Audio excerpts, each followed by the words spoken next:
മലയാള ജാലകത്തിലേക്ക് സ്വാഗതം. PSCയുടെ വിവിധ പരീക്ഷകൾക്ക് മലയാളത്തിൽ നിന്നുള്ള ചില ചോദ്യങ്ങളും അതിന്റെ വിശദമായ ഉത്തരങ്ങളുമാണ് നമ്മളിവിടെ ചർച്ച ചെയ്യുന്നത്. നമുക്ക് ആദ്യത്തെ ചോദ്യത്തിലേക്ക് വരാം. സൂര്യൻ എന്നർത്ഥം വരാത്ത പദം. ഇത്തരം പരീക്ഷകളുടെ ഒരു രീതിയാണ് അർത്ഥം വരാത്ത അല്ലെങ്കിൽ അല്ലാത്ത എന്നുള്ള രീതിയിലൊക്കെ. അപ്പൊ ഇവിടെ സൂര്യൻ എന്നർത്ഥം വരാത്ത പദം എന്നുള്ളതാണ്. ഓപ്ഷൻ അംശുവതി, അംശുവാഹി, അംശുമതി, അംശുശാലി. ഇത്തരം പരീക്ഷകൾക്ക് ചോദിക്കുന്ന അല്ലെങ്കിൽ ഈ രീതിയിലുള്ള ചോദ്യങ്ങളുടെ ഒരു സവിശേഷത നമ്മൾ പഠിച്ചിട്ടുള്ള ശബ്ദ സാമ്യവും അർത്ഥവ്യത്യാസവും എന്ന് പറയുന്ന ആ ഒരു വിഭാഗത്തോട് ചെറിയൊരു സാമ്യം തോന്നുന്ന രീതിയിലാണ് ഈ പദങ്ങൾ വരുന്നത്. ചെറിയൊരു സൂചനയിൽ അർത്ഥം മാറുന്ന രീതിയിലായിരിക്കും അത് വരുന്നത്. അപ്പൊ ഇവിടെ ഉത്തരം വരുന്നത് അംശുമതിയാണ് ഉത്തരം വരുന്നത്. അംശുമതി എന്ന വാക്കിനർത്ഥം പ്രകാശമുള്ളവൾ, യമുനാ നദി, മൂവില എന്നുള്ളതാണ് അർത്ഥം വരുന്നത്. ഉത്തരം അംശുമതി. നമുക്കിനി അടുത്ത ചോദ്യത്തിലേക്ക് വരാം. ലോകാത്ഭുതം എന്ന പദത്തിലെ സന്ധി. ഇത്തരം പരീക്ഷകളിൽ നമ്മൾ കാണുമ്പോൾ പലപ്പോഴും ചേർത്തെഴുതുക, പിരിച്ചെഴുതുക, അല്ലെങ്കിൽ അതിന്റെ സന്ധി ഏതെന്ന് ചോദിക്കുക തുടങ്ങിയ ചോദ്യങ്ങളാണ് കാണുന്നത്. ഈ ചോദ്യങ്ങളുടെ എല്ലാം അടിസ്ഥാനം ചേർത്തെഴുതുക എന്നുള്ളതായാലും പിരിച്ചെഴുതുക എന്നുള്ളതായാലും ഇതിന്റെ അടിസ്ഥാനം സന്ധിയാണ്. ആ സന്ധിയുടെ അടിസ്ഥാനത്തിലാണ് നമ്മൾ പിരിച്ചെഴുത്തും എഴുതുന്നതെല്ലാം ചെയ്യുന്നത്. ഇവിടെ സന്ധിയാണ് ചോദിച്ചിരിക്കുന്നത്. ലോകാത്ഭുതം. ഇവിടെ ഒരു പ്രത്യേകത, ഈ സന്ധി ഇവിടെ ചോദിച്ചിരിക്കുന്ന സന്ധി സംസ്കൃത സന്ധിയിലെ വിവിധ വിഭാഗങ്ങളാണ്. നമ്മുടെ പരീക്ഷയ്ക്ക് സാധാരണ രീതിയിൽ ചോദിക്കുന്ന ലോപസന്ധി, ആഗമസന്ധി, ദ്വിത്വസന്ധി, ആദേശസന്ധി എന്നിവ കൂടാതെ നമ്മുടെ പല പരീക്ഷകൾക്കും സംസ്കൃത സന്ധിയിൽ നിന്നുള്ള ചോദ്യങ്ങൾ നമ്മൾ കാണാറുണ്ട്. അപ്പൊ ഇവിടുത്തെ ഈ ചോദ്യം സംസ്കൃത സന്ധി ആ വിഭാഗത്തിൽ നിന്നാണ് വന്നിരിക്കുന്നത്. ലോകാത്ഭുതം എന്ന പദത്തിലെ സന്ധി ദീർഘസന്ധി, ഗുണസന്ധി, വൃദ്ധിസന്ധി, യൺസന്ധി. നമുക്ക് അതിന്റെ ഉത്തരത്തിലേക്ക് വരാം. ഉത്തരം ദീർഘസന്ധിയാണ്. ദീർഘസന്ധിയാണ് ഉത്തരം. അത് സവർണ ദീർഘസന്ധി എന്നാണ് പറയുന്നത്. സവർണ ദീർഘസന്ധി. ഇവിടെ ഒരു പ്രത്യേകത, നമ്മൾ സാധാരണ പഠിക്കുന്ന സന്ധി അല്ലെങ്കിൽ ലോപസന്ധി, ആഗമസന്ധി പോലുള്ള 4 സന്ധികളിൽ നിന്ന് വ്യത്യസ്തമായിട്ട് വരിക എന്ന് പറഞ്ഞാൽ ഇവിടെ ഹ്രസ്വങ്ങളോ ദീർഘങ്ങളോ ആയ 2 സ്വരങ്ങൾ തമ്മിൽ ചേരുമ്പോൾ അത് ദീർഘിക്കുന്നു. അതാണ് ഇവിടുത്തെ സവിശേഷത. ലോക എന്ന് പറയുമ്പോഴും ആ അത് കൂടാതെ അത്ഭുതം എന്ന വാക്കിലായും തമ്മിൽ ചേരുമ്പോൾ എന്ന് ദീർഘിച്ചു വരികയാണ് ചെയ്യുന്നത്. അങ്ങനെയാണ് ലോക അധികം അത്ഭുതം, ലോകാത്ഭുതം. അവിടെ ലോക അധികം അത്ഭുതം. എന്നുള്ളിടത്ത് സന്ധിയുടെ അടിസ്ഥാനം നമ്മൾ പഠിക്കുമ്പോൾ അറിയാം, വർണ്ണങ്ങളുടെ ചേർച്ചയാണ് സന്ധി എന്ന് പറയുന്നത്. അപ്പൊ അവിടെ എന്നുള്ള വ്യഞ്ജനത്തെ വർണ്ണമാക്കുമ്പോൾ അധികം എന്നാണ് വരുന്നത്. അങ്ങനെയാണ് അവിടെ ഒരു കൂടി വരുന്നത്. അപ്പൊ പ്ലസ് എന്ന് വരുന്നതാണ്. അതുപോലെ തന്നെ മറ്റൊരു ഉദാഹരണം കൊടുത്തിട്ടുള്ളതാണ്. പ്ലസ് എന്ന് ഹ്രസ്വമായിട്ടുള്ള ആയും ദീർഘമായിട്ടുള്ള ആയും ചേർന്നാലും എന്ന് പറഞ്ഞാണ്. ദേവ പ്ലസ് ആലയം. ദേവ എന്ന് പറയുമ്പോൾ ഹ്രസ്വമായിട്ടുള്ള ആയാണ് വരുന്നത്. ഭൂ പ്ലസ് ആലയത്തിന്റെ ദീർഘമായ ആയം കൂടി ചേരുമ്പോഴും ഇതുപോലെ തന്നെ അവിടെ ദീർഘിക്കുകയാണ് ചെയ്യുന്നത്. അപ്പൊ അവിടെ ദേവാലയം അത് മറ്റൊരു വാക്കാണ്. ഈ ദീർഘസന്ധിയിലെ തന്നെ അല്ലെങ്കിൽ സവർണ ദീർഘസന്ധിയിലെ മറ്റൊരു വാക്കാണ് ദേവാലയം. അതുപോലെ ധാരാളം വാക്കുകളുണ്ട് ഇതുപോലെ ഈ ഉദാഹരണങ്ങളായിട്ട്. ഇനി എന്ന സ്വരത്തിന് കൂടാതെ ഈ വരണയാണെങ്കിലും ഇതുപോലെ തന്നെയാണ് വരുന്നത്. ഹ്രസ്വ ദീർഘങ്ങളായ അത് ഒരേ സ്വരങ്ങൾ തമ്മിൽ ഇങ്ങനെ ചേരുമ്പോൾ അത് ദീർഘിക്കുകയാണ് കാണുന്നത്.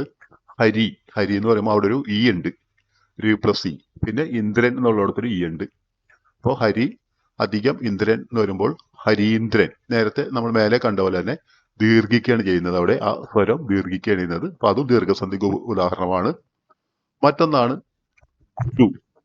അവിടെ പിന്നെ അവിടെ ആണ് അവിടെ വരുന്നത്.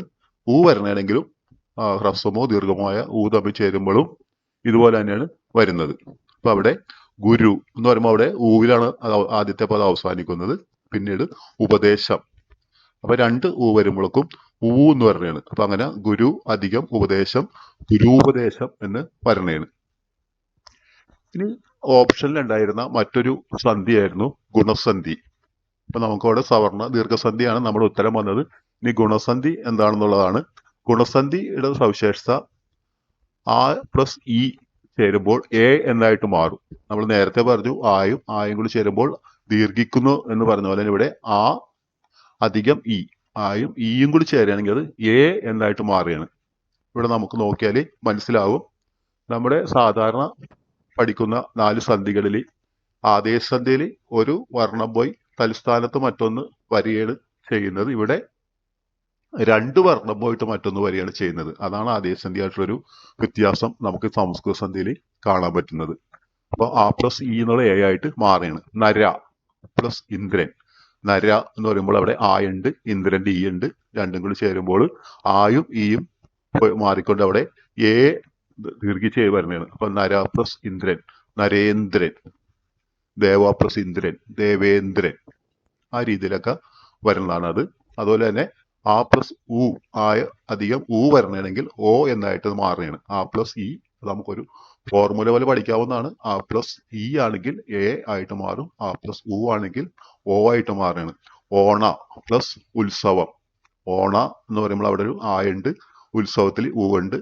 ഓണോത്സവം, ഓണോത്സവം. വസന്ത പ്ലസ് ഉത്സവം, വസന്തോത്സവം. ജല പ്ലസ് ഉത്സവം, ജലോത്സവം, ഗ്രാമോത്സവം. അങ്ങനെ ധാരാളം പദങ്ങൾ സാധാരണ രീതിയിൽ നമ്മൾ ഉപയോഗിക്കാറുള്ളതാണ്. മറ്റൊന്ന് ഗുണസന്ധിയിൽ വരുന്നത് ആ അധികം ഋ വരുമ്പോൾ അർ ആയിട്ട് മാറുകയാണ്. ആ അധികം ഋ വരുമ്പോൾ അർ ആയിട്ട് മാറുകയാണ്. ഇപ്പൊ ദേവ പ്ലസ് ഋഷി, ദേവ പ്ലസ് ഋഷി. ദേവ പ്ലസ് ഋഷി എന്ന് പറയുമ്പോൾ ആ ദേവ എന്നുള്ളിടത്തുള്ള ആയും ഋഷി എന്നുള്ളതിൽ റീയും തമ്മിൽ ചേരുമ്പോൾ ആർ ആയിട്ട് മാറുകയാണ്. അങ്ങനെ അത് ദേവ പ്ലസ് ഋഷിയാണ് ദേവർഷിയായിട്ട് വരുന്നത്. അപ്പൊ ഇത്തരം സന്ധികളിൽ ഈ ഉദാഹരണങ്ങൾ പിരിച്ചെഴുതാനോ ചേർത്ത് എഴുതാനോ ഇനി അതിലെ സന്ധി ചോദിക്കുകയാണെങ്കിൽ നമുക്കത് എഴുതാനായിട്ട് സാധിക്കും. ദേവ പ്ലസ് ഋഷി ദേവർഷി, സപ്ത പ്ലസ് ഋഷി സപ്തർഷി. ആ രീതിയിലേക്കാണ് അത് വരുന്നത്. ഇതാണ് ഗുണസന്ധി എന്ന് പറയുന്നത്. അടുത്തത് അതിലുണ്ടായിരുന്ന മറ്റൊരു ഓപ്ഷൻ വൃദ്ധിസന്ധി ആയിരുന്നു. സംസ്കൃത സന്ധിയിലെ തന്നെ മറ്റൊരു വിഭാഗമായ വൃദ്ധിസന്ധി. വൃദ്ധിസന്ധി ഇതുപോലെ തന്നെയാണ്. എല്ലാത്തിന്റെയും ഒരു പൊതുരീതി പറയണമെങ്കിൽ 2 എണ്ണം ചേർന്ന് ഒന്നായിട്ട് മാറുന്നു എന്ന് പറഞ്ഞ പോലെയായിരുന്നു. ഇവിടെ ആ അധികം എ, അല്ലെ ആ പ്ലസ് എ എന്ന് പറയുമ്പോൾ ഐ ആയിട്ട് മാറുകയാണ്. ലോക, അവിടെ ഒരു ആ ഉണ്ട്. ഏകവീരൻ, ലോക ഏക വീരൻ. അപ്പൊ അവിടെ ലോക എന്ന് പറയുമ്പോൾ അവിടെയുള്ള ആയും ഏക എന്ന് പറയുമ്പോൾ അവിടെയുള്ള എയും കൂടി ചേരുമ്പോൾ ആ പ്ലസ് എ ചേരുമ്പോൾ ഐ ആയിട്ട് മാറുകയാണ്. അങ്ങനെ ലോക ഏക വീരൻ എന്നുള്ളത് ലോകൈക വീരൻ എന്നായി മാറുകയാണ്. ലോകൈക വീരൻ എന്നായിട്ട് മാറുകയാണ് ഐ ആയിട്ട് മാറുമ്പോൾ.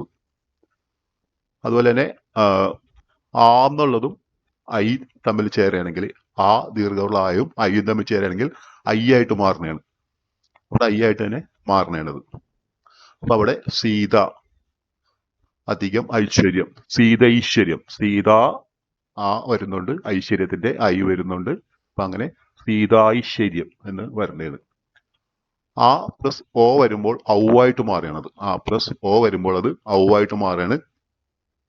ജന പ്ലസ് ഓഘം, ജന പ്ലസ് ഓഘം, ജനൗഘം. ജന പ്ലസ് ഓഘം. അതിപ്പോ ഇവിടെ ഹ്രസ്വമായിട്ടുള്ള ആയാണ് വന്നിരിക്കുന്നത്. അപ്പൊ ആ ഹ്രസ്വമായിട്ടാണെങ്കിലും അല്ലെങ്കിലും അത് ഔന്നായിട്ട് അത് മാറുകയാണ്. ജന പ്ലസ് ഓഘം. അവിടെ കൊടുത്തിരിക്കുന്നത് ദീർഘമായിട്ടുള്ള ആയാണ്. ദീർഘമായിട്ടുള്ള ആയാലും ഹ്രസ്വമായാലും അത് ഔ എന്ന് പറയുന്നത് ജനൗഘം. ജന പ്ലസ് ഓഘം, ജനൗഘം എന്നാണ് വരുന്നത്. മറ്റൊന്ന് യൺസന്ധിയാണ്. യൺസന്ധി. യൺസന്ധി സംസ്കൃത വിഭാഗത്തിൽ പെടുന്ന സന്ധിയാണ്. അതി പ്ലസ് അധികം, അതി പ്ലസ് അധികം, അത്യധികം. അവിടെ ആ യ് വരണയാണ്. അവിടെ അതി പ്ലസ് അധികം ആ ഇയും ആയും പോയിട്ടോടെ യ് വരണയാണ്, അത്യധികം. അതുപോലെ പ്രതി പ്ലസ് ഉപകാരം, പ്രത്യുപകാരം. ഗുരു പ്ലസ് ആജ്ഞ. അവിടെ ഗുരുവാജ്ഞ, ഗുരു പ്ലസ് ആജ്ഞ. അവിടെ വു വരണയാണ്. അപ്പൊ അവിടെ വൂവാണ് വരുന്നത്. ഗുരു പ്രസാജ്ഞ, ഗുരുവാജ്ഞ. ഇതെല്ലാം യൻസന്ധിക്ക് ഉദാഹരണമാണ്. ഇവിടെ നമുക്ക് ആദ്യത്തെ ചോദ്യം അതിന്റെ ഓപ്ഷനിൽ വന്ന മറ്റു സന്ധികളെയും അത് പരിചയപ്പെടുത്തിയാണ് നമുക്കിനി ആ സന്ധിയിൽ നിന്നുള്ള ചോദ്യങ്ങൾ വരുമ്പോൾ വിശദമായിട്ടുള്ള മറ്റു ഉദാഹരണങ്ങളും കൂടി ചർച്ച ചെയ്യാം. അടുത്തത് ന്യായം. ഓരോ കാര്യങ്ങൾ പറയുമ്പോൾ ചില ന്യായങ്ങൾ സൂചിപ്പിക്കാറുണ്ട്. അതിൽ വരുന്നൊരു ചോദ്യമാണിത്. നന്മകൾ അറിഞ്ഞ് സ്വീകരിക്കുകയും തിന്മ ത്യജിക്കുകയും ചെയ്യുന്ന ന്യായം എന്നുള്ളതാണ്. നന്മകൾ അറിഞ്ഞ് സ്വീകരിക്കുകയും തിന്മ ത്യജിക്കുകയും ചെയ്യുന്ന ന്യായം എന്നുള്ളതാണ് ഓപ്ഷനിലുള്ളത്. ശാഖാചന്ദ്ര ന്യായം, തമോദ്വീപ ന്യായം, തില തണ്ടല ന്യായം, നീരക്ഷീര ന്യായം. ശാഖാചന്ദ്ര ന്യായം, തമോദ്വീപ ന്യായം, തിലതണ്ടല ന്യായം, നീരക്ഷീര ന്യായം. ഉത്തരം നീരക്ഷീര ന്യായം. അതാണ് നീരക്ഷീര ന്യായമാണ് ഉത്തരം വരുന്നത്. ഓരോന്നും അറിഞ്ഞ് ഇതാണ്. നീരം എന്ന് പറയുമ്പോൾ ജലം, ക്ഷീരം പാല്. അപ്പൊ രണ്ടിനെയും അറിഞ്ഞ്, രണ്ടും എന്താണെന്ന് അറിഞ്ഞ് എടുക്കാവുന്ന രീതി എന്നുള്ളത് പറയുന്നത്. അതാണ് നീരക്ഷീര ന്യായം എന്നാണ് നമുക്കതിന് ഉത്തരം വരുന്നത്. മറ്റൊന്ന് ഓപ്ഷൻ ഉണ്ടായിരുന്നതാണ് ശാഖാചന്ദ്ര ന്യായം. ശാഖാചന്ദ്ര ന്യായം എന്ന് പറഞ്ഞാൽ അറിയാവുന്നതിനെ ആദ്യം കാണിച്ച് അറിവില്ലാത്തത് കാണിച്ചു കൊടുക്കുന്ന രീതി. അതാണ് ശാഖാചന്ദ്ര ന്യായം. അറിയാവുന്നതിനെ ആദ്യം കാണിച്ചിട്ട് അറിവില്ലാത്തത് കാണിച്ചു കൊടുക്കുന്ന രീതിയാണ് ശാഖാചന്ദ്ര ന്യായം എന്ന് പറയുന്നത്. മറ്റൊരു ഓപ്ഷൻ ഉണ്ടായിരുന്നതാണ് തമോദ്വീപ ന്യായം. തമോദ്വീപ ന്യായം എന്ന് പറഞ്ഞാൽ വിളക്കില്ലെങ്കിൽ ഇരുട്ടിനെ കാണാം എന്നുള്ള ആ അർത്ഥത്തിലാണ് വരുന്നത്. അതായത് ജ്ഞാനം ഉള്ളിടത്ത് അജ്ഞത ഉണ്ടാവില്ല എന്നുള്ള ഒരു സന്ദേശം അല്ലെങ്കിൽ ഒരു അറിവ് പകരുന്ന ഒരു ന്യായമാണ് തമോദ്വീപ ന്യായം. വിളക്കില്ലെങ്കിൽ ഇരുട്ടിനെ കാണുന്നുള്ളിടത്ത് ജ്ഞാനമുള്ളിടത്ത് അജ്ഞത ഉണ്ടാവില്ല എന്നാണ് ആ ന്യായത്തിന്റെ അർത്ഥം വരുന്നത്. മറ്റൊരു ഓപ്ഷൻ ആയിരുന്നു തില തണ്ടല ന്യായം. തില തണ്ടല ന്യായം എന്ന് പറഞ്ഞാൽ എള്ളും അരിയും വേർതിരിക്കുന്നത് പോലെ. തിലം അറിയാം, എള്ളാണ് തിലം. അപ്പൊ തില തണ്ടല ന്യായം എന്ന് പറയുമ്പോൾ എള്ളും അരിയും വേർതിരിക്കുന്നത് പോലെ വ്യത്യസ്തമായവ തിരിച്ചറിയുന്ന ന്യായത്തെയാണ് തില തണ്ടല ന്യായം എന്ന് പറയുന്നത്. അപ്പൊ നമ്മുടെ പരീക്ഷയ്ക്ക് ഇത്തരം ന്യായങ്ങളുടെ എന്താണ് ആ ന്യായങ്ങളിൽ നൽകുന്ന ഒരു സന്ദേശം അല്ലെങ്കിൽ ഒരു ദർശനം എന്താണെന്ന ചോദ്യങ്ങൾ വരാറുണ്ട്. അപ്പൊ അതും കൂടുതൽ ചോദ്യങ്ങൾ ഉൾപ്പെടുത്തിക്കൊണ്ടത് നമുക്ക് അത്തരം ചോദ്യങ്ങൾ കൂടുതൽ ഇത്തരം ന്യായങ്ങൾ കൂടി നമുക്ക് പിന്നീട് പഠിക്കാം. അടുത്തത് തിരുനിഴൽ മാല ഏത് പ്രസ്ഥാനത്തിൽ പെടുന്നു എന്നുള്ളൊരു ചോദ്യമാണ്. തിരുനിഴൽ മാല ഏത് പ്രസ്ഥാനത്തിൽ പെടുന്നു എന്നുള്ളൊരു ചോദ്യമാണ്. വളരെ പ്രസിദ്ധമായിട്ടുള്ള കൃതിയാണ്. ഇവിടെ ഓപ്ഷൻ കൊടുത്തിരിക്കുന്നത് പാട്ടുപ്രസ്ഥാനം, മണിപ്രവാളം, പച്ചമലയാളം, ചമ്പു. പാട്ടുപ്രസ്ഥാനം, മണിപ്രവാളം, പച്ചമലയാളം, ചമ്പു. എല്ലാവർക്കും അറിയാവുന്ന ഒരു ഉത്തരവായിരിക്കും അത്. കാരണം പാട്ടുപ്രസ്ഥാനം പഠിക്കുമ്പോൾ നമ്മൾ രാമചരിതം പാട്ട്, തിരുനിഴൽമാല തുടങ്ങിയ പാട്ടുകൾ, ആ പാട്ട് പ്രസ്ഥാനത്തിലെ കൃതികളൊക്കെ പഠിക്കുന്നുണ്ട്. അതുകൂടാതെ തിരുനിഴൽമാലയെക്കുറിച്ച് മറ്റു പല ചോദ്യങ്ങളും ഉണ്ടായിട്ടുണ്ട്. സമീപകാലത്ത് കണ്ടെടുത്ത ഒരു പാട്ടുകൃതി, അതുപോലെ തിരുനിഴൽമാല കണ്ടെടുത്തത് എവിടെ നിന്നാണെന്ന് നേരത്തെ ചോദിച്ചിട്ടുള്ളതാണത്. കാസർഗോഡ് ജില്ലയിൽ നിന്നാണത് കണ്ടെടുത്തിട്ടുള്ളത്. അത് തിരുനിഴൽമാലയുടെ ഇതിവൃത്തം എന്താണെന്ന് ചോദിച്ചിട്ടുണ്ട്.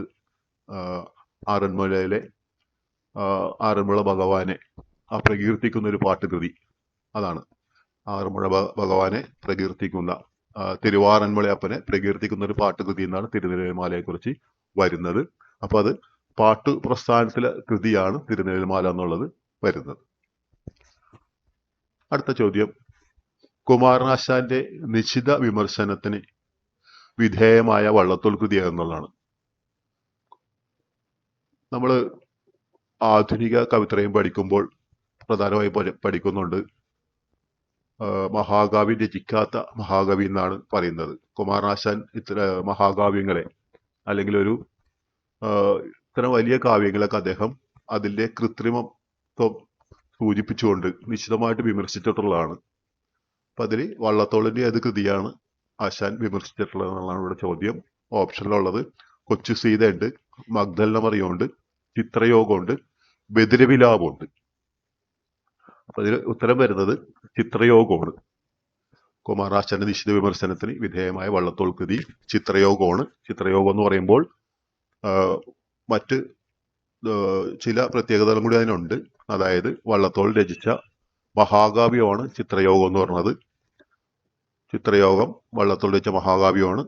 അതുകൂടാതെ ചിത്രയോഗത്തിന്റെ മറ്റൊരു പേരാണ് താരാവലി ചന്ദ്രസേനം. താരാവലിയും ചന്ദ്രസേനനുമാണ് അതിലെ കഥാപാത്രങ്ങൾ. അപ്പൊ താരാവലി ചന്ദ്രസേനം എന്നൊരു പേരും കൂടി ചിത്രയോഗത്തിനുണ്ട്. അതുപോലെ ഈ ചിത്രയോഗത്തിന്റെ ഇതിവൃത്തം എടുത്തിട്ടുള്ള എവിടെ നിന്നാണെന്നൊരു ചോദ്യമുണ്ട്. അത് കഥാസരി സാഗരത്തിൽ നിന്നാണ് ചിത്രയോഗത്തിന്റെ ഇതിവൃത്തം എടുത്തിരിക്കുന്നത്. അപ്പോൾ ഉത്തരം ചിത്രയോഗമാണ്. ഈ ഓപ്ഷനിലുള്ള മറ്റു കൃതികളും പ്രധാനമായിട്ടും വള്ളത്തോളിനെ കുറിച്ച് ചോദിക്കുമ്പോൾ ചോദിക്കാറുള്ള ആണ്. ആദ്യത്തെ നോക്കാം, കൊച്ചു സീത. കൊച്ചു സീതയുടെ സവിശേഷത വള്ളത്തോൾ രചിച്ചിട്ടുള്ള ഒരു സാമൂഹ്യ കഥയാണ്, അല്ലെങ്കിൽ സാമൂഹ്യ കഥ ഇതിവൃത്തമായിട്ട് രചിച്ചിട്ടുള്ള ഒരു കൃതി ആണ്. വള്ളത്തോളിന്റെ ഖണ്ഡകാവ്യമാണ് കൊച്ചു സീത എന്ന് പറയുന്നത്. ഇതിലെ കഥാപാത്രം ചെമ്പകവല്ലി, അതാണ് ചെമ്പകവല്ലി കഥാപാത്രമായിട്ടുള്ള വള്ളത്തോൾ കവിത അല്ലെങ്കിൽ വള്ളത്തോൾ രചിച്ചിട്ടുള്ള സാമൂഹ്യ ഇതിവൃത്തം ഉള്ള കൃതി എന്നുള്ള ചോദ്യത്തിന് ഉത്തരമായിട്ടാണ് കൊച്ചു സീത വരുന്നത്. അതിലെ കഥാപാത്രമാണ് ചെമ്പകവല്ലി എന്നുള്ളത്. മഗ്ദലന മറിയം. മഗ്ദലന മറിയം എല്ലാവർക്കും അറിയാവുന്നതാണ്. വളരെ പ്രസിദ്ധമായിട്ടുള്ള വള്ളത്തോൾ കൃതിയാണ്. അതിൻ്റെ ഒരു സവിശേഷതയായിട്ട് അല്ലെങ്കിൽ അതിൻ്റെ ഒരു പ്രാധാന്യമായിട്ട് പറയുന്നത് ക്രൈസ്തവ കഥ ഇതിവൃത്തമായ ആദ്യ ഖണ്ഡകാവ്യം എന്നാണ് പറയുന്നത്.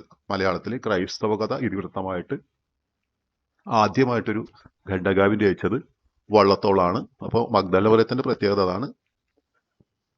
അതുകൂടാതെ ബദിരവിലാപം, ബദിരവിലാപത്തിന്റെ സവിശേഷത പറയണമെങ്കിൽ അദ്ദേഹത്തിന്റെ ആ സ്വന്തം അവസ്ഥയെക്കുറിച്ച് അദ്ദേഹം ഒരു ആത്മരോദനം പോലെ ഉള്ളൊരു കൃതിയാണത്. വള്ളത്തോളിന്റെ അദ്ദേഹത്തിന്റെ ആ ബദിര അവസ്ഥയെക്കുറിച്ചുള്ള ഒരു കൃതിയാണ് ബദിരവിലാപം എന്ന് പറയുന്നത്. അപ്പോൾ ഇതാണ് ഈ ചോദ്യത്തിന്റെ മറ്റ് വിശദീകരണങ്ങൾ. ഇനി നമുക്ക് അടുത്ത ചോദ്യത്തിലേക്ക് വരാം. ദ്രാവിഡ വൃത്തങ്ങളിൽ മഹാകാവ്യം രചിച്ച ഒരു പുതിയ കവി, അതാണ് ദ്രാവിഡ വൃത്തങ്ങളിൽ മഹാകാവ്യം രചിച്ച ഒരു പുതിയ കവിയാണ് ചോദിക്കുന്നത്.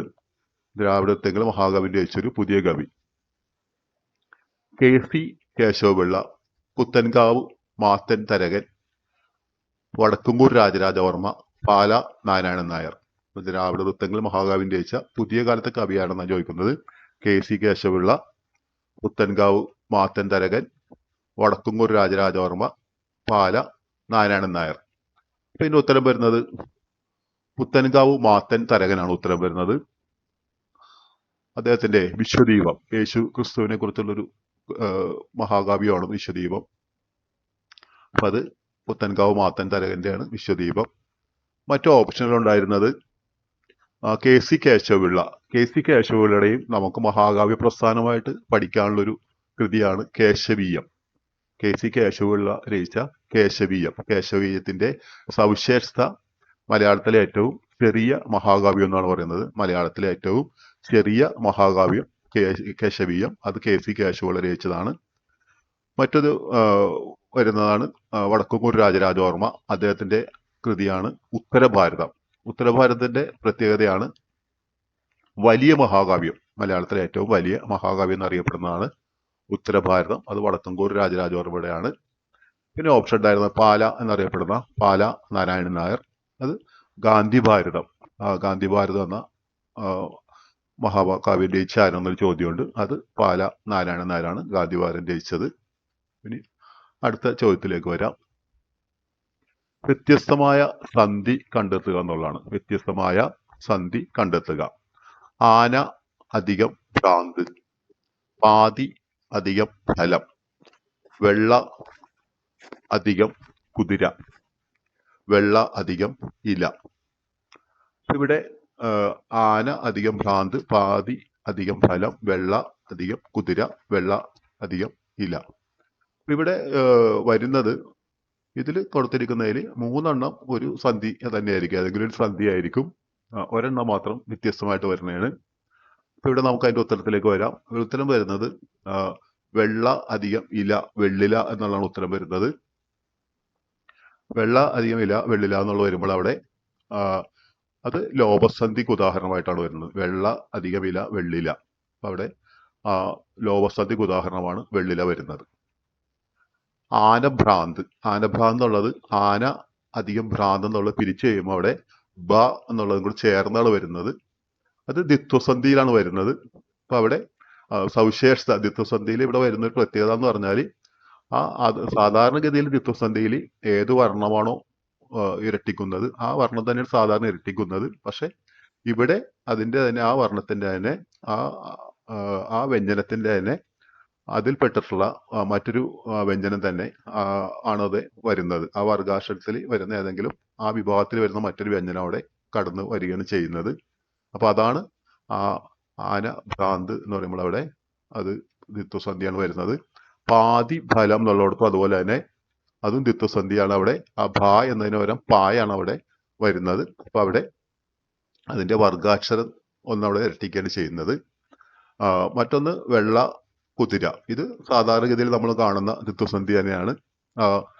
രണ്ട് വർണ്ണങ്ങൾ ചേരുമ്പോൾ ഉത്തരപദത്തിന്റെ ആദ്യ വർണ്ണം അവിടെ അതേ വർണ്ണം തന്നെ ഇരട്ടിച്ചിരിക്കുന്നത്. അപ്പൊ വെള്ളയില എന്നുള്ളത് ലോപസന്ധിയും ആനഭ്രാന്ത് എന്നുള്ളത് ആനഭ്രാന്ത് നേരത്തെ ചോദിച്ചിട്ടുള്ളതാണ്. ആന അധികം ഭ്രാന്ത് ചേർത്ത് എഴുതിയാൽ എങ്ങനെയാണെന്ന് ചോദിച്ചിട്ടുള്ളതാണ്. അത് പരീക്ഷയ്ക്കുണ്ടായിട്ടുള്ളതാണ്. അപ്പൊ ആനഭ്രാന്ത്, പാതിഫലം, വെള്ളക്കുതിര ഇതെല്ലാം ദ്വിത്വസന്ധിയിലെ വ്യത്യസ്ത വിഭാഗങ്ങൾ വരുന്ന ഉദാഹരണമാണ്. വെള്ള അധികമില്ല വെള്ളില എന്ന് പറയുന്നത് ലോപസന്ധിയാണത്. അവിടെ അകാരം ലോപിച്ചു പോവുകയാണ്. അതുപോലത്തെ ധാരാളം പദങ്ങൾ ലോപസന്ധിയിലും നേരത്തെ ചോദിച്ചിട്ടുള്ളതാണ്. ഇപ്പൊ പെറ്റ പ്ലസ് അമ്മ, പെറ്റമ്മ, കറുത്ത അധികം ഈയം, കറുത്തീയം, വെളുത്ത ഉള്ളി, ചെമന്ന ഉള്ളി, പച്ച ഇല, പച്ചില, അങ്ങനെയൊക്കെ വന്നിട്ടുള്ളതാണ്. ഇതെല്ലാം ചില ചോദ്യങ്ങളൊക്കെ നേരത്തെ വന്നിട്ടുള്ള ചോദ്യങ്ങളാണിത്. ഇനി നമുക്ക് അടുത്ത ചോദ്യത്തിലേക്ക് വരാം. മധ്യമ പുരുഷന് ഉദാഹരണം എന്നുള്ളതാണ്. മധ്യമ പുരുഷന് ഉദാഹരണം. ഈ ചോദ്യം ഇത് കാണുമ്പോൾ തന്നെ സൂചന നമുക്ക് വ്യക്തമായിട്ട് അറിയാം. സർവനാമങ്ങളിലേക്കാണ്, നാമത്തിന്റെ വിഭാഗമായ സർവനാമങ്ങളിലേക്കാണ് ഉത്തമ പുരുഷ സർവനാമം, മധ്യമ പുരുഷ സർവനാമം, അതുപോലെ തന്നെ പ്രഥമ പുരുഷ സർവനാമം എന്നുള്ള അതിലാണ് വരുന്നത്. അവൻ, അദ്ദേഹം, താങ്കൾ, ഞാൻ. മധ്യപുരുഷൻ എന്ന് പറയുമ്പോൾ നമുക്ക് ആരോടാണോ പറയുന്നത്. ഇപ്പൊ ഉത്തമ പുരുഷൻ എന്ന് പറയുമ്പോൾ എല്ലാവർക്കും അറിയാവുന്നതാണത്. ഉത്തമ പുരുഷൻ എന്ന് പറയുമ്പോൾ പറയുന്ന ആൾക്ക് പകരം വരുന്നത്, അതാണ് പറയുന്ന ആൾക്ക് പകരം വരുന്നതാണ് ഉത്തമ പുരുഷൻ. ആരോടാണോ പറയുന്നത് അയാൾക്ക് പകരം വരുന്നതാണ് മധ്യപുരുഷൻ. മൂന്നാമതൊരാൾക്ക് പകരം വരുന്നതാണ് പ്രഥമ പുരുഷ സർവനാമം എന്ന് പറയുന്നത്. അപ്പൊ അവൻ എന്ന് പറയുമ്പോഴും മൂന്നാമതൊരാളെ കുറിച്ച് പറയുന്നതാണ്, അത് പ്രഥമ പുരുഷ സർവനാമമാണ്. അദ്ദേഹം എന്ന് പറയുമ്പോഴും അത് പ്രഥമ പുരുഷ സർവനാമമാണ്. താങ്കൾ എന്നുള്ളതാണ് ഇവിടെ ഉത്തരം വരുന്നത്. മധ്യമ പുരുഷ സർവനാമത്തിന് ഉദാഹരണമായിട്ട് വരുന്നത് താങ്കളാണ് ഉദാഹരണമായിട്ട്. അപ്പൊ ഇതിന്റെ ഉത്തരം താങ്കളാണ്. ഞാൻ എന്ന് പറഞ്ഞാൽ അത് ഉത്തമ പുരുഷ സർവനാമത്തിന് ഉദാഹരണമായിട്ട് വരുന്നത്. ഞാൻ ഉത്തമ പുരുഷ സർവനാമത്തിന് ഉത്തമ പുരുഷ സർവനാമത്തിന് ഉദാഹരണമായിട്ടാണ് വരുന്നത്. അടുത്ത ചോദ്യത്തിലേക്ക് വരാം. നിങ്ങൾ പിരിച്ചെഴുതുക. നിങ്ങൾ പിരിച്ചെഴുതുക. നീ അധികം ക, നീ അധികം ങ് അധികം കൾ, നിൻ അധികം കൾ, നിങ് അധികം അൾ, ഇങ്ങനെ വരുന്നത്. നമുക്ക് അതിന്റെ ഉത്തരത്തിലേക്ക് വരാം. നിൻ അധികം കൾ എന്നാണ് വരുന്നത്. നിൻ അധികം കൾ എന്നാണ് വരുന്നത്. ഈ അവിടെയുള്ള ആദ്യ പദത്തിൽ ആ പൂർവ്വപദത്തിൽ വരുന്ന ഇന്നുള്ള ആ അനുനാസികം അങ്ങ് ആയിട്ടാണ് മാറുന്നത്. അങ്ങനെ മാറി നിങ്ങൾ എന്നുള്ള നിങ്ങൾ എന്നായിട്ട് മാറുകയാണ്. അതുപോലെ ഇവിടെ മരങ്ങൾ എന്നുള്ളിടത്തും അവിടെ വരുന്ന അനുസ്വാരം, അവിടെ എന്ന് പറയുമ്പോൾ ഇന്നല് അനുനാസികമാണ്, ഇവിടെ അനുസ്വാരമാണ്. അപ്പൊ അവിടെ ങ് ആയിട്ട് മാറിയാണ് അതിന്റെ ങ് ആയിട്ട് മാറിക്കൊണ്ട് മരങ്ങൾ എന്ന് പറഞ്ഞ. അപ്പൊ മരം പ്ലസ് കൾ മരങ്ങൾ, നിൻ പ്ലസ് കൾ നിങ്ങൾ. ഇതെല്ലാം നേരത്തെ ചോദിച്ചിട്ടുള്ള ചോദ്യങ്ങൾ തന്നെയാണ്. അടുത്തത് തദ്ധിതം എന്ന വിഭാഗത്തിൽ നിന്നുള്ളതാണ്. തെക്കൻ കാറ്റ് വീശുന്നു. തെക്കൻ എന്ന പദം ഏത് തദ്ധിതത്തിൽ പെടുന്നു എന്നുള്ളതാണ്. തെക്കൻ കാറ്റ് വീശുന്നു, തെക്കൻ എന്ന പദം ഏത് വിഭാഗത്തിൽ പെടുന്നു എന്നുള്ളതാണ്. നമ്മൾ നേരത്തെ ചെയ്തിട്ടുള്ളൊരു വീഡിയോയിൽ ഈ തദ്ധിതത്തിന്റെ 4 വിഭാഗങ്ങളും അതിന് സവിശേഷതകളൊക്കെ ഉൾപ്പെടുത്തിയിട്ടുള്ളതാണ്. അപ്പോൾ ഇവിടെ ഓപ്ഷൻ കൊടുത്തിരിക്കുന്നത് പ്രധാനമായിട്ടുള്ള 4 തദ്ധിതങ്ങളിൽ തന്മാത്ര തദ്ധിതം, തദ്ധ്യുതി തദ്ധിതം, പൂരണി തദ്ധിതം, നാമനിർമ്മായി തദ്ധിതം, അങ്ങനെയാണ് പ്രധാനമായിട്ടുള്ള 4 തദ്ധിതങ്ങൾ വരുന്നത്. അതിലിവിടെ ഓരോ തദ്ധിതങ്ങളുടെയും പ്രത്യയം എടുത്ത് നോക്കിയാൽ നമുക്കറിയാൻ പറ്റും. തന്മാത്ര തദ്ധിതത്തിന്റെ പ്രത്യേകം എന്ന് പറയുമ്പോൾ തം, ത്വം, തരം, തനം, മ ഇതെല്ലാമാണ് പ്രത്യയമായിട്ട് വരുന്നത്. തന്മാത്ര തദ്ധിതത്തിന് വരുന്നത്. തദ്ധ്യുതദ്ധിതത്തിനാണ് അൻ എന്ന പ്രത്യയം വരുന്നത്. അൻ എന്ന പ്രത്യയം വരുന്നത് കൂടാതെ തന്നെ അതിനൊരു നിർവചനവും കൂടിയുണ്ട്. അതുള്ളത്, അതിലുള്ളത്, അവിടെയുള്ളത് എന്നീ അർത്ഥങ്ങളിൽ വരുന്നതെന്നാണ് പറയുന്നത്. അതുള്ളത്, അവിടെയുള്ളത്, അതിലുള്ളത് എന്നീ അർത്ഥങ്ങളിൽ വരുന്നതാണ്. അപ്പൊ അവിടെ നമുക്ക് ഉത്തരം വരുന്നത് തെക്കൻ എന്ന പദം തദ്ധ്യുതി തദ്ധിതത്തിന് ഉദാഹരണമാണ്. അതാണ് തെക്കുള്ളത് തെക്കൻ, കിഴക്കുള്ളത് കിഴക്കൻ, വടക്കുള്ളത് വടക്കൻ, അങ്ങനെ വരുന്നത് തദ്ധിതത്തിന്. അതുള്ളത് എന്ന് പറയുമ്പോൾ മൂപ്പുള്ളത് മൂപ്പൻ, അതുപോലെ തന്നെ അതുള്ളത് ഇപ്പൊ കറുപ്പുള്ളത് കറുമ്പൻ, വെളുപ്പുള്ളത് വെളുമ്പൻ, അങ്ങനെയൊക്കെ വരുന്നതാണ്. അപ്പൊ ഇവിടെ അതുള്ളത് അവിടെയുള്ളത് എന്നതിനാണ് തെക്കൻ എന്ന് വരുന്നത്. തെക്കുള്ളത് എന്നർത്ഥത്തിൽ തെക്കൻ എന്ന് വരുന്നത്. അത് ഉദാഹരണം. അതിന്റെ ഉത്തരം വരുന്നത് തദ്ധ്യുതദ്ധിതമാണ്. പൂരണിതദ്ധിതം നമുക്കറിയാം. പൂരണിതദ്ധിതം എന്ന് പറഞ്ഞാൽ ഒരു ഗിലധാതുവിനെ പിന്നിൽ നിന്ന് പൂരിപ്പിക്കുന്നതാണ് പൂരണിതദ്ധിതം എന്ന് പറയുന്നത്. ഉൾപ്ലസ് ആകുന്നു, ഉണ്ടാകുന്നു, ഉൾപ്ലസ് ആകുന്നു, ഉണ്ടാകുന്നു, വേൺപ്ലസ് ഇരിക്കുന്നു, വേണ്ടിയിരിക്കുന്നു പോലുള്ളതാണ് വരുന്നത്. നാമനിർമ്മായി തദ്ധിതം ആധാരിക ആഭാസത്തോടും അതുപോലെ തന്നെ സംബന്ധിക വിഭക്തിയോടും പേരച്ചത്തോടും എല്ലാം അൻ ചേർന്ന് വരുന്നതാണ്. ഓടുന്നവൻ, അങ്ങനെ വീട്ടിലേത്, എന്റേത്, നിന്റേത് പോലുള്ള ഉദാഹരണങ്ങളൊക്കെയാണ് അതിൽ വരുന്നത്. ഇവിടെ ഉത്തരം തെക്കൻ എന്നുള്ളത് തദ്ധ്യുതത്തിന് ഉദാഹരണമായിട്ടാണ് വരുന്നത്. അടുത്ത ചോദ്യത്തിലേക്ക് വരാം. ചേരുംപടി ചേർക്കുക എന്നുള്ളതാണ്. ചേരുംപടി ചേർക്കുക മലയാളത്തിലെ പ്രശസ്തമായിട്ടുള്ള കുറച്ച് വ്യാകരണ കൃതികളാണ് കൊടുത്തിട്ടുള്ളത്. മലയാഴ്മയുടെ വ്യാകരണം. ഇപ്പൊ ഇവിടെ സാധാരണ രീതിയിൽ നമ്മൾ കാണുന്നതാണ്. ഇത്തരം ചോദ്യങ്ങൾ നമ്മൾ കാണുന്നതാണ്. ഇപ്പോൾ മലയാഴ്മയുടെ വ്യാകരണം അതിന്റെ നേരെ കൊടുത്തിട്ടുള്ളത് പാച്ചുമൂത്തത്, വൈക്കത്ത് പാച്ചുമൂത്തത്. രണ്ടാമത് കേരള ഭാഷാ വ്യാകരണം, കേരള പാണിനി AR രാജരാജവർമ്മ. കേരള കൗമുദി എന്നുള്ള കൊടുത്തിരിക്കുന്നത് ജോർജ് മാത്തൻ എന്നാണ്. ശബ്ദശോധിനി കോവുണ്ണി നെടുങ്ങാടിയാണ് ശബ്ദശോധിനി നേരെ കൊടുത്തിട്ടുള്ളത്. അപ്പൊ ഇതിന്റെ ഉത്തരം നമുക്ക് നോക്കാം. ഇതിൽ വരുന്നത് അതിന്റെ ഉത്തരത്തിലേക്ക് വരാം. ഓപ്ഷൻ വരുമ്പോൾ A ആണ് അതിന്റെ ഉത്തരം വരുന്നത്. 1 C ആണ് മലയാഴ്മയുടെ വ്യാകരണം ജോർജ് മാത്തൻ. അതുപോലെ തന്നെ 2 A ആണ് കേരള ഭാഷാ വ്യാകരണം പാച്ചുമൂത്തത്. 3 D ആണ് കേരള കൗമുദി കോവുണ്ണി നെടുങ്ങാടി. 4-മത്തത് P ശബ്ദശോധിനി, അത് കേരള പാണിനിയാണ്. അപ്പൊ ഇതാണ് അതിന്റെ കൃത്യമായിട്ടുള്ള ഉത്തരം. മലയാഴ്മ വ്യാകരണം ജോർജ് മാത്തൻ, കേരള ഭാഷാ വ്യാകരണം പാച്ചുമൂത്തത്, കേരള കൗമുദി കോവുണ്ണി നെടുങ്ങാടിയാണ്, ശബ്ദശോധിനി കേരള പാണിനിയാണ്. ഇനി മലയാളത്തിലെ കുറച്ച് പ്രധാനപ്പെട്ട കുറച്ച് വ്യാകരണ ഗ്രന്ഥങ്ങളും കൂടി പരിചയപ്പെടുത്തുന്നതാണ്. വ്യാകരണ മിത്രം, അത് M ശേഷഗിരി പ്രഭു രചിച്ചിട്ടുള്ളതാണ്. വ്യാകരണ മിത്രം M ശേഷഗിരി പ്രഭു രചിച്ചിട്ടുള്ളതാണ്. വളരെ പ്രസിദ്ധമായിട്ടുള്ളതാണ്. കേരള വാണിജ്യം പോലെ തന്നെ വ്യാകരണ വിഷയങ്ങളിൽ അപ്പൊ നമ്മൾ പലരും റഫർ ചെയ്യുന്ന ഒരു കൃതിയാണത്. മറ്റൊന്ന് അഭിനവ മലയാള വ്യാകരണം CV വാസുദേവ ഭട്ടതിരിയുടേതാണത്. അഭിനവ മലയാള വ്യാകരണം CV വാസുദേവ ഭട്ടതിരിയുടെയാണ്.